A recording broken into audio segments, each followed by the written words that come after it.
ఢిల్లీ వాయు కాలుష్యంపై సుప్రీంకోర్టులో విచారణ జరిగింది. Commission for air quality management నిర్లక్ష్యంపై సుప్రీంకోర్టు ఆగ్రహం వ్యక్తం చేసింది.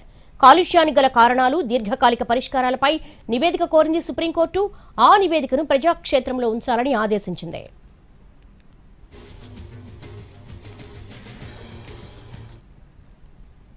ఢిల్లీ వాయు కాలుష్యంపై సుప్రీంకోర్టులో విచారణ జరిగింది. దీనికి సంబంధించి మోర్ డీటెయిల్స్ మా ప్రతినిధి రాజును అడిగి తెలుసుకుందాం. రాజు, ఈ వాయు కాలుష్యంపై సుప్రీంకోర్టులో ఎటువంటి విచారణ జరిగింది? అలాగే commission for air quality management నిర్లక్ష్యంపై సుప్రీంకోర్టు ఏం కామెంట్ చేసింది?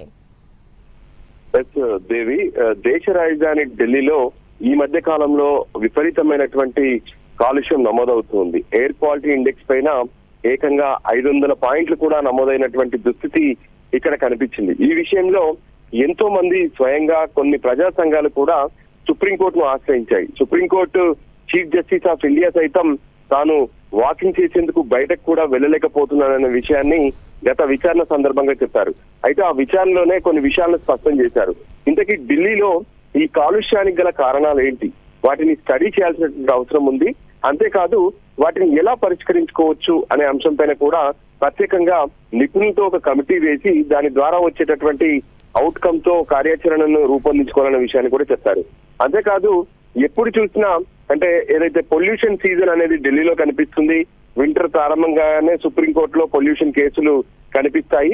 ఆ తర్వాత వింటర్ వెళ్ళిపోగానే మళ్ళీ పొల్యూషన్ కేసులు కనిపించవు. కానీ ఇది దీర్ఘకాలిక నిర్ణయాలతో ఖచ్చితంగా దీన్ని సాల్వ్ చేయాల్సినటువంటి అవసరం ఉందంటూ కూడా అభిప్రాయపడ్డారు. సో అదే అంశం పైన గతంలో ఇచ్చినటువంటి ఆదేశాలను ఏదైతే commissioner for air quality management నిర్లక్ష్యం వహించింది. అంటే ఎటువంటి కమిటీ వేయకుండా నివేదికలతో ప్రత్యేకమైనటువంటి రిపోర్ట్ కూడా రెడీ చేయలేదు. సో అందుకే chief justice of India serious అయ్యారు.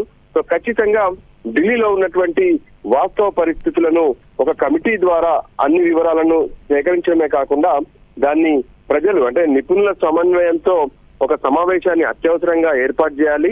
సో దాన్ని వెంటనే ప్రజలందరికీ కూడా తెలియజేయాల్సినటువంటి అవసరం ఉందని చెప్పారు. అంటే ఎక్కడ ఈ పొల్యూషన్ నమోదవుతుంది, దేని ద్వారా ఎక్కువగా వస్తుంది, ఇటువంటి అంశాలన్నీ కూడా ఖచ్చితంగా ప్రజలందరికీ తెలియాలి.